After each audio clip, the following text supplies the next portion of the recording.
D'abord, beaucoup de gens ici connaissent Synergex, mais c'est toujours bon de rappeler un peu le portrait de l'entreprise pour laquelle j'ai le plaisir de travailler depuis 7 ans maintenant. Donc, entreprise fondée au Québec, fruit de l'APR 91. Hier après-midi, il y avait un panel là-dessus auquel mon président et chef de la direction participaient, Michel Letellier. Vous avez eu l'occasion d'entendre ça. Rappelons les choses. Donc. Et aujourd'hui, on est une entreprise présente dans 5 pays avec 68 installations, puissance installée totale de 3000 mégawatts. Évidemment, les 4 sources d'énergie, hydro, éolien, solaire et géothermie, je demande toujours aux gens des communications, mais ils ne le font jamais, de rajouter que via un partenariat en Islande, on est aussi partiellement propriétaire du Blue Lagoon, qui est toujours intéressant d'avoir un spa d'entreprise, parce que le Blue Lagoon est un spa très connu. Moi, quand je pense pas, je pense énergie renouvelable aussi. Donc, mais c'est ça, donc présent dans ces choses-là. Et parmi ces sources d'énergie-là dans lesquelles on est présent, donc véritablement le solaire. Et le solaire, vous permettrez d'en parler un peu plus de façon assez récente, parce que nous avons répondu à un constat incontournable du marché. Donc, vous voyez, en 2011, nous avons commencé avec l'acquisition du projet Stardale, qui est à Hawkesbury, en Ontario, donc, qui est un projet de 33 mégawatts. Comme beaucoup de projets solaires faits en Ontario, ça a été une occasion de tâter le marché, de voir un peu, encore à l'époque, c'était une technologie avec laquelle on était plus ou moins confortable, laquelle on découvrait, et on se demandait à l'époque, est-ce qu'il y a véritablement un marché là-dedans pour nous? La réponse a été oui, après quelques années. Pour ça, rapidement, au cours des dernières années, on a étendu notre empreinte dans le solaire avec l'acquisition. Évidemment, nous avons récupéré des projets solaires dans l'acquisition d'Altera. Et aussi, nous avons fait l'acquisition de projets au Chili. Ensuite, Phoebe, qui est un projet de 315 mégawatts solaire au Texas. Donc, c'est un projet de très grande envergure qui est présentement en construction. Et tout récemment, et c'est l'objet qui va en fin de présentation, je vais vous en parler plus en détail, nous avons, suite à un appel d'offres à Hawaï, remporté 2 projets pour Hawaï en production solaire. Donc, que je ne ferai pas l'insulte d'essayer de prononcer les noms des projets en question parce que je ne serai pas capable, c'est sûr et certain. Pourquoi, dans les dernières années, on s'est véritablement lancé dans le solaire, puis on a véritablement mis un effort particulier là-dessus? Parce que le solaire a démontré au cours des dernières années, de façon de plus en plus rapide, qu'il était maintenant une forme d'énergie renouvelable dominante sur les marchés. Donc, c'est une énergie de plus en plus compétitive, efficace, flexible, parce que, évidemment, par rapport à d'autres énergies renouvelables, si vous faites de l'hydro, vous avez besoin d'une chute. Si vous faites de l'éolien, vous avez besoin d'un lieu dans lequel vous avez des bonnes ressources en vent. Si vous faites du solaire, vous avez essentiellement seulement besoin d'un terrain. Parce qu'au niveau des mêmes latitudes, dans une même région, vous avez plus de flexibilité pour l'installer. En plus, c'est l'énergie intermittente la plus prévisible. On sait toujours quelle production on peut prévoir facilement, quelle production on va avoir dans le jour. On n'est pas véritablement à la merci du vent, des périodes plus ventées ou de la bonne hydraulicité. On est dans un domaine qui est beaucoup plus prévisible. Malgré tout, le côté, évidemment, l'avantage étant le désavantage, c'est qu'évidemment, vous savez que vous produisez de telle heure à telle heure et que, évidemment, pour toutes les autres demandes, pour les demandes hors période de production, ça ne peut pas répondre à ça. Et, évidemment, au cours des dernières années, il a véritablement été démontré que le solaire, dans certaines régions du monde, est imbattable déjà. Donc, ça, peu importe le prix, l'installation, les flexibilités, le solaire est déjà imbattable près de l'équateur, mais notre prétention, c'est qu'il devient imbattable aussi bien ailleurs. Donc, vous voyez, c'est un marché qui est en explosion. C'est un marché qui, malgré les mesures des guerres commerciales, notamment aux États-Unis, a très peu affecté la continuité du développement du marché. C'est un marché qui s'étend quand même à une vitesse incroyable. Évidemment, c'est alimenté beaucoup par une baisse du prix des panneaux, une baisse du prix des composantes, qui est de plus en plus, qui reste quand même constante, qui au cours des dernières années a été un phénomène qui a vraiment beaucoup aidé le développement. Ensuite, mais la chose, puis là j'arrive véritablement à l'élément qui a été le plus déterminant et qui va, je pense, être le plus déterminant dans les prochaines années, c'est la combinaison du solaire avec le stockage, plus spécifiquement les batteries. Donc, le stockage sous forme de batterie. Évidemment, vous avez, comme je vous disais, le désavantage du solaire étant de produire, évidemment, durant le jour.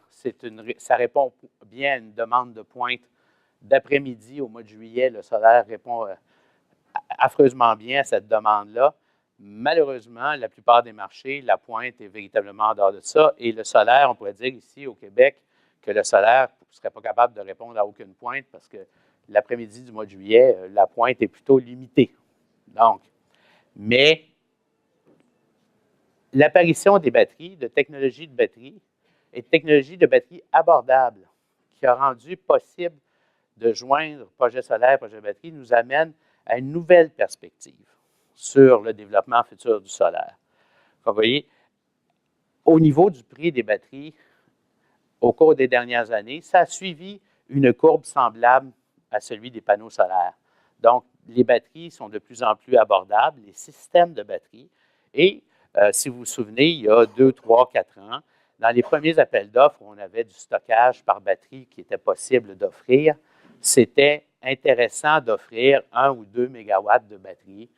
C'était le nice to have dans un projet, puis il n'y avait pas véritablement de perspective là, de méthode de stockage réelle et conséquente par rapport au projet. Toutefois, ça a changé et je dirais là-dedans, l'exemple que l'on a, nous, en termes d'entreprise, c'est véritablement Hawaii. Fait que vous me permettrez de passer un peu plus de temps là-dessus sur ces deux projets-là dont on a signé les contrats au mois de décembre. Donc, ils vont entrer en construction bientôt. Prenons Hawaii étant évidemment une série d'îles dont la consommation, le profil énergétique est essentiellement produit au diesel, donc ou au fuel, au lourd. Donc, il y avait une centrale géothermique qui a été volcanisée l'année dernière, donc qui a été endommagée par l'éruption volcanique. C'est le désavantage d'avoir de la géothermie trop active. Donc, il y avait ça. Et ce qui est conclu de l'expérience, c'est que c'est difficile d'investir dans des infrastructures qui sont de base pas finançables parce que le degré de risque que l'infrastructure disparaisse est quand même assez élevé. Donc, leur objectif est quand même d'arriver d'ici la moitié du siècle à 100% de renouvelables. Donc, de passer véritablement au renouvelable. La ressource dont ils disposent, évidemment, à part le surf, est le rayonnement solaire. Toutefois, il y a déjà énormément de gens à Hawaï qui ont des panneaux solaires domestiques. Il y avait un programme qui offrait derrière le compteur, donc avec un net metering qui leur permettait, il encourageait les gens à se doter de panneaux domestiques. Ce fut un succès. Ce fut beaucoup trop un succès. Ils ont annulé ce programme-là parce que l'après-midi, non seulement la consommation tombait à quasi zéro dans le domaine domestique, mais il y avait beaucoup trop d'énergie qui était vraiment investie dans le système par la production domestique. Donc, il y avait véritablement un problème que non seulement ils ne vendaient plus d'électricité, mais ils devaient en absorber beaucoup trop durant l'après-midi. Donc, ce programme-là, ils ont mis fin, ils l'ont modifié Ils permettent encore aux gens de se brancher domestiquement, mais ça ne réglait pas leur problème que la pointe, eux, n'est pas l'après-midi non plus. La pointe est comme nous le soir à cause de la climatisation, à cause des activités domestiques. Et donc, le solaire domestique ne pouvait pas répondre à cette question-là. Ce qu'ils ont fait, donc, c'est faire un appel d'offres qui sont essentiellement, nous, quand on regarde ça, vous voyez les caractéristiques de ces projets-là. Donc, nous avons un projet de 30 MW et un de 15 MW. Mais, dans le cas du 30 MW, on parle de 120 MWh de batterie. Donc, 4 heures de production complète en batterie pour chacun des projets. Donc, essentiellement, ce sont des projets de stockage avec accessoirement des panneaux solaires. Donc, ce que vous avez, la chose là-dessus, et les conditions sont très claires. Les panneaux, la recharge du stockage ne peut se faire, on ne peut pas se brancher sur le réseau, elle ne peut se faire que par le solaire. Donc véritablement, l'objectif de ces appels d'offres-là était d'arriver avec du solaire dont la production serait consommée le soir, la nuit, donc de véritablement déplacer cette production-là et l'injecter dans le réseau à un moment, au moment jugé utile. Et ça peut être fait à des prix qui vraiment sont extrêmement intéressants pour Hawaï. Hawaï est l'endroit où le prix d'approvisionnement est le plus élevé aux États-Unis. On parle de 17 à 18 cents le kilowattheure. Donc, mais même dans ce contexte-là, avec tant de batteries que ça, et des projets quand même d'une taille assez limitée, avec beaucoup de contraintes environnementales, on parle que les projets qui ont été acceptés, à part le nôtre, varient avec des batteries comme ça, varient de 8 à 12 cents le kilowattheure de prix de production. 12 cents américains, bon, le kilowattheure, c'est quand même moins que le prix moyen du dernier appel d'offres en Ontario pour du sans stockage. De toute façon, cet appel d'offres-là a été annulé par la suite. Donc, mais ça vous donne une idée que maintenant, en 2-3 ans, les conditions de marché ont fait en sorte que même avec énormément de stockage, on est déjà dans un espace compétitif. De là à imaginer que d'ici 2-3 ans, on soit dans un espace compétitif ici également ou ailleurs, ou en Ontario, en Amérique du Nord, continentale, il n'y a qu'un pas que je franchirais volontiers. Donc, véritablement, c'est pour donner cette perspective-là sur le solaire. On est rendu là. C'est que le désavantage principal du solaire est maintenant contrebalancé par la technologie de stockage qui nous permet véritablement d'aller puis de déplacer cette production-là, puis de véritablement répondre à un besoin de pointe et éventuellement un besoin de puissance. Donc, ça qui est très, très, très, très intéressant.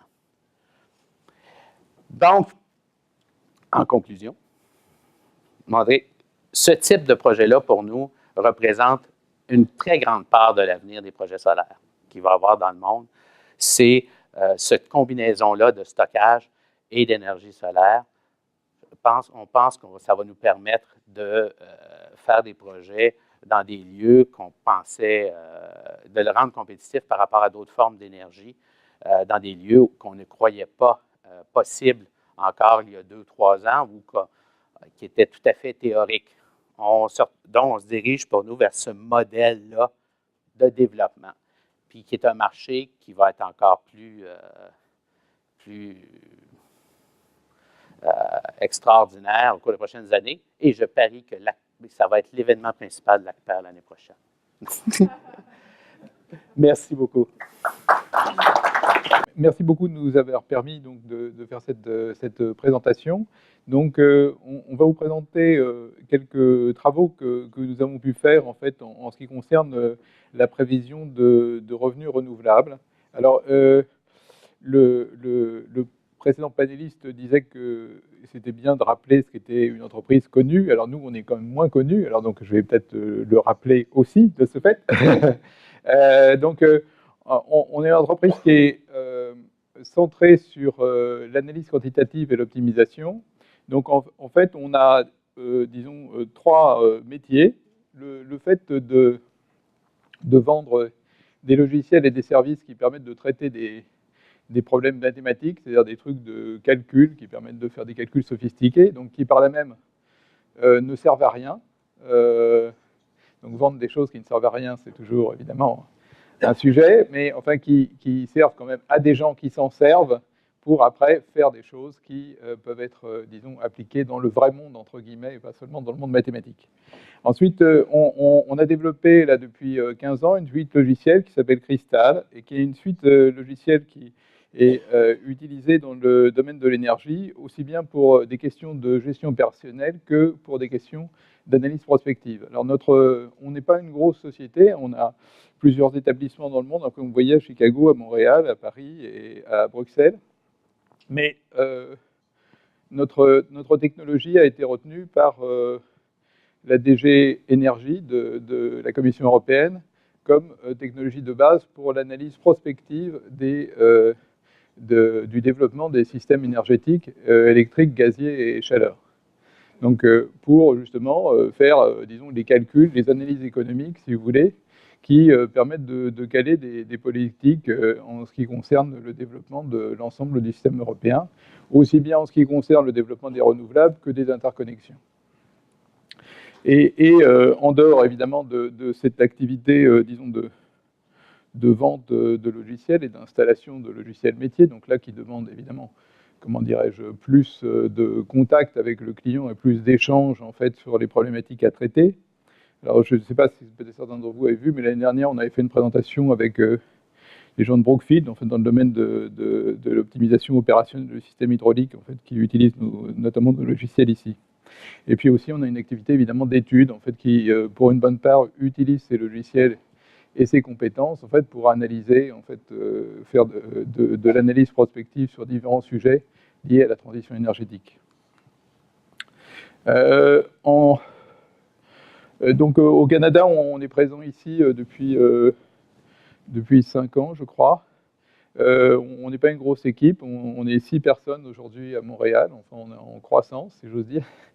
Alors évidemment, 6 personnes, c'est pas beaucoup, mais on était 3 l'année dernière, donc en fait, c'est tout de même une croissance appréciable.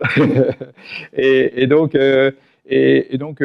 cette année, là, enfin il y a quelques semaines, en fait, on a eu ce projet MOVE sur lequel on a le soutien du Paris CNRC pour justement adapter certains de nos modèles au contexte nord-américain sur l'analyse prospective. Et en particulier sur les questions de prévision de prix d'électricité.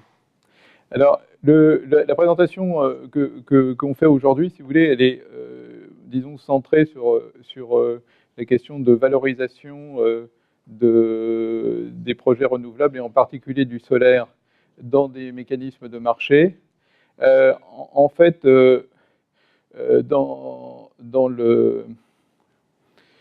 l'évolution, hein, si vous voulez, de ce qui s'est passé, de ce qui se passe et de ce qui s'est passé en Europe, on peut considérer qu'on a plusieurs phases. En fait, on a une première phase, si vous voulez, sur laquelle on est, en bon français, on a un feed-in tarif, c'est-à-dire qu'en fait, on a un tarif de rachat, si vous voulez, qui est garanti, et puis donc il y a un certain nombre d'acteurs qui se positionnent par rapport à ce tarif de rachat et qui développent des projets. Donc là, il y a une deuxième phase qui est ensuite plutôt une procédure d'enchères. Enfin, c'est-à-dire qu'il y a une forme d'appel d'offres où on dit on est prêt à acheter telle quantité de capacité à telle ou telle condition. Et puis, donc ça, c'est la phase dans laquelle on est pour partie, en fait, aujourd'hui en Europe, et qui est déjà en train de se déplacer vers le fait de mettre les renouvelables complètement dans le marché. C'est-à-dire qu'en fait, éventuellement, ça peut après des choses plus composées, mais si vous voulez, sur lequel, en tout cas, les prix de marché vont constituer une partie non négligeable du revenu, en fait, des porteurs de projets. Par là même, si vous voulez, il y a un intérêt quand même assez fort pour des projets qui vont durer pendant des années, à avoir une analyse prospective, en fait, sur ce que pourront être les prix. Donc, de ce fait, Quand on regarde, si vous voulez, à 1 an ou 2, pour prévoir des prix de marché dans le domaine de l'électricité, en fait, bon, les techniques qui sont utilisées, c'est plutôt le fait de voir ce qui se passe en ce moment et puis d'avoir des techniques statistiques, si vous voulez, qui tiennent compte de quelques facteurs pour le projeter pour l'année prochaine ou bien pour le lendemain ou bien pour la semaine prochaine. Quand on parle de prix à 10 ans, alors là, c'est quand même quelque chose de tout à fait différent parce que, enfin, comme on l'a tous constaté, il y a quand même des modifications importantes dans le système électrique en cours et que donc, ce n'est pas possible de recopier, si j'ose dire, les éléments de structure de prix d'aujourd'hui pour se dire que dans 10 ans, ce sera la même chose. Il suffit de revenir 10 ou 15 ans en arrière, dans la plupart des pays ou des provinces, où vous avez des structures de prix qui étaient fortement différentes de celles qui sont aujourd'hui, et ce sera encore très différent dans 10 ou 15 ans. Donc ça, si vous voulez, c'est très important de pouvoir tenir compte de ces éléments structurels, en fait, dans cette prévision de prix, et donc dans la valorisation, si vous voulez, de ce que peuvent être des projets renouvelables. Alors, cette question-là, c'est une question sur laquelle nous, on a développé, si vous voulez, des technologies, des techniques un peu spécifiques, si vous voulez, pour arriver à tenir compte de ce type de facteurs. Alors, évidemment, pour illustrer ça, mais ça a été dit, justement, disons, assez fortement dans l'exposé précédent, c'est que, par exemple, si on prend le cas du PV, le PV, vous avez, si vous ne mettez que du PV, entre guillemets, en tout cas, si l'évolution du système, c'est purement des PV, vous avez un effet de cannibalisation parce que, vous voulez, plus vous installez de PV, plus vous faites baisser ce qu'on appelle la demande nette, c'est-à-dire la demande moins la production renouvelable, et donc plus vous faites baisser le prix en fait, de marché à partir du moment où vous êtes dans une logique de marché. Donc ça veut dire plus les revenus de marché qui sont attachés au solaire sont faibles. Donc ça veut dire que si vous avez, disons, vous êtes dans un cadre où il y a un fort développement de l'énergie solaire, par exemple, il peut y avoir un risque important, si vous voulez, d'une perte de valeur du projet à moyen terme à partir du moment où un certain nombre de gens se mettent sur le filon, si j'ose dire.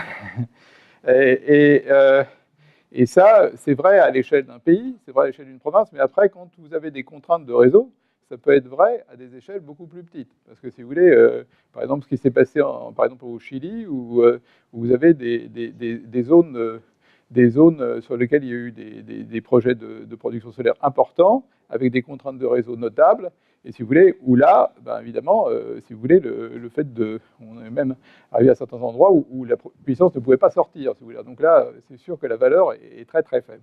Donc ce point structurel, si vous voulez, évidemment, a beaucoup d'importance sur l'évolution des projets. Alors, je vais laisser la parole à Violette, qui va vous dire un tout petit peu ce qu'on fait, parce que... Donc c'est ça. Donc moi, je vais vous présenter un peu la méthodologie qu'on a mis en place pour arriver à faire des modèles un peu globaux du système électrique et puis à regarder un peu en détail la courbe des prix d'électricité. Donc pour ça, on s'appuie sur les logiciels qu'on a développés.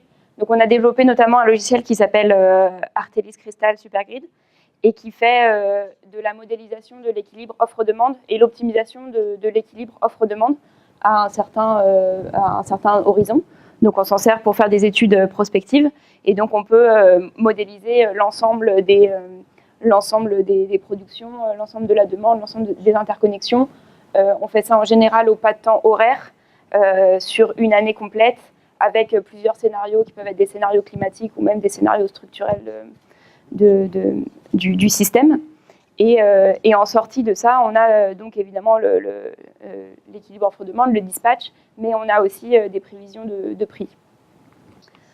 Donc la méthodologie qu'on a pour regarder, notamment centrée sur la prévision de revenus qu'on pourrait avoir pour un système renouvelable, c'est que d'abord, on part de la définition de scénario, qui est évidemment quelque chose de très important. Donc savoir quel va être le mix énergétique cible. Donc si par exemple on se place en 2030, 2040, même 2050 parfois, savoir quelles sont les politiques en cours, puis qu'est-ce qu'on a prévu comme mix énergétique à ce moment-là. De même, on va prendre des projections de demande, donc comment la demande électrique a prévu d'évoluer d'ici là, et puis pas mal d'autres hypothèses structurantes comme le prix du gaz et tout ça. Une fois qu'on a le scénario, on peut faire le modèle, qui est donc un modèle détaillé, comme je disais, On peut faire des modèles qui sont zonaux agrégés. On peut aussi aller dans le détail puis faire des modèles nodaux beaucoup plus détaillés. Donc, ce qui est intéressant ici, c'est qu'on prend bien le pas de temps horaire et on prend en compte des contraintes, par exemple des contraintes de stock qui couplent les pas de temps entre eux, mais aussi des contraintes de rampe, de gradient, par exemple, pour les groupes de production, ce qui nous permet de capter les dynamiques infrajournalières. Et donc, une fois qu'on a notre système et qu'on le résout, on a donc les prévisions de prix, ce qui nous intéresse, à la fois des prévisions de prix moyennées, donc la moyenne mensuelle, la moyenne annuelle, la moyenne hebdomadaire, pourquoi pas, mais aussi la courbe moyenne, donc le profil moyen des prix à l'intérieur de la journée. Et puis c'est donc ça qui va nous intéresser un peu pour la suite.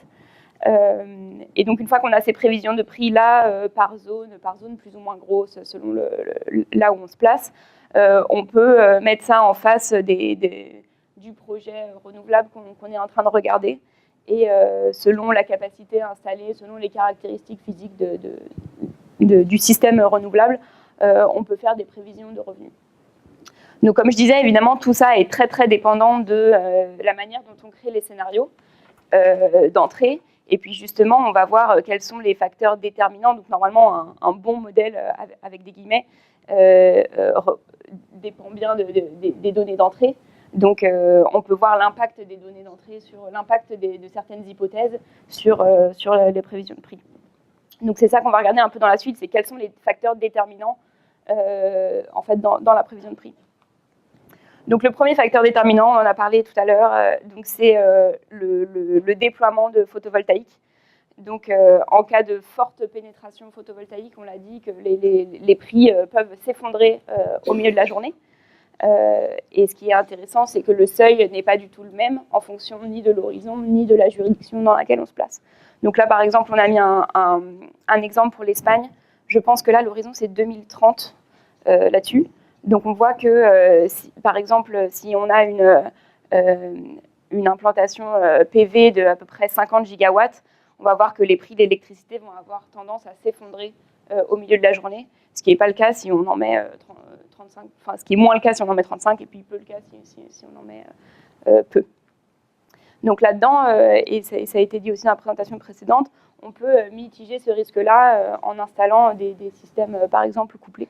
Donc dans le cas d'une juridiction où il y aurait beaucoup de solaire installé, mais aussi un développement massif, par exemple des stockages, on va lisser la courbe de prix, puis ça nous permet de moins avoir cet effet de creux. Donc dans le reste des facteurs déterminants, on a également le niveau d'interconnexion. Donc là, on voit le même graphique qu'on a vu pour l'Espagne, mais pour l'Allemagne, à gauche, même horizon et tout ça. On voit que l'Allemagne, qui est très interconnectée avec ses voisins, on n'a pas le même effet de cannibalisation. C'est-à-dire que même si on a beaucoup de PV installés, comme il y a beaucoup d'interconnexions puis qu'il y a beaucoup d'échanges qui sont possibles, il y a moins cet effet de cannibalisation qu'on trouve en Espagne, par exemple. Et enfin, dernier facteur déterminant, c'est le prix du gaz. Donc on sait généralement que le coût marginal de l'électricité est un peu drivé par, si je peux dire, par le prix du gaz. Donc on voit que si on augmente le prix du gaz et qu'il y a peu de PV, on augmente un peu le prix de l'électricité puis le revenu du renouvelable. Mais dans un cas où il y a beaucoup de PV, et comme ici, en fait le prix du gaz va être déterminant la nuit, mais la journée, le gaz ne va plus être marginal. Donc l'impact du prix du gaz a en fait moins d'impact s'il y a beaucoup de solaire installé. S'il y a beaucoup de solaire installé. Donc c'est ce qu'on voit ici, c'est-à-dire que quand le prix du gaz est plus élevé là, ça a un gros impact quand il y a peu de solaire, puis ça a de moins en moins d'impact quand il y a beaucoup de PV installés. Je te laisse conclure, Arnaud. Oui, donc en fait, ce qui est... ça fait d'ailleurs, je crois, un lien assez fort en fait, avec l'exposé précédent. C'est-à-dire qu'en fait, ce qui est très net, si vous voulez, c'est qu'à partir du moment où le développement du PV devient important, et que par là même, de manière directe ou indirecte, les autorités de régulation, en fait, sont amenées à en prendre conscience. Donc, si vous voulez, que ce soit par des mécanismes de marché ou d'autres mécanismes, eh bien, disons, le PV tout seul, ça devient de moins en moins intéressant à partir du moment où disons, il y a un manque, entre guillemets, de flexibilité. Alors, cette flexibilité, elle peut être apportée globalement par le système ou bien apportée par le porteur de projet, ou en tout cas par un projet plus composé. Donc là, et donc, enfin, nous, on a accompagné un certain nombre de porteurs de projets, là, justement, sur un certain nombre de pays européens, sur ces questions-là, parce que dans l'accompagnement, si vous voulez, vous n'êtes pas forcément, il n'y a pas d'obligation, à partir du moment où on est dans une logique de marché, si vous voulez, d'avoir un couplage direct entre stockage et PV. On peut très bien avoir du PV et puis du stockage, éventuellement même qu'on installe ultérieurement, c'est-à-dire qu'on n'est pas obligé d'installer immédiatement si les prix de marché sont suffisants, mais qu'on peut prévoir le projet de telle manière qu'on puisse effectivement l'installer et que ce soit, disons, que ce soit configuré de telle manière que ça puisse se faire. D'autre part, après, il y a la question du type de stockage que l'on met et de son mode d'exploitation. Quand on est dans une logique de marché, il n'y a pas de raison, si vous voulez, quand vous avez un système de batterie, de ne stocker que le solaire. C'est-à-dire que vous pouvez très bien avoir, pendant le milieu de la journée, stocker le solaire, l'utiliser à la pointe de fin de journée, par exemple, moi s'il y en a une, mais c'est souvent le cas, et puis ensuite, pendant la nuit, stocker de l'énergie qui vient du réseau pour la ressortir à la pointe du matin. Donc ça, si vous voulez, ça veut dire des projets composés dans lesquels, effectivement, on arrive, disons, à avoir une rentabilité plus forte de l'ensemble du projet par cette composition. Donc là, il y a une analyse à faire qui est un peu plus composée, si vous voulez, et donc dans lequel, disons, ces 2 dernières années, on a trouvé à s'employer. Voilà. Moi, je vous remercie.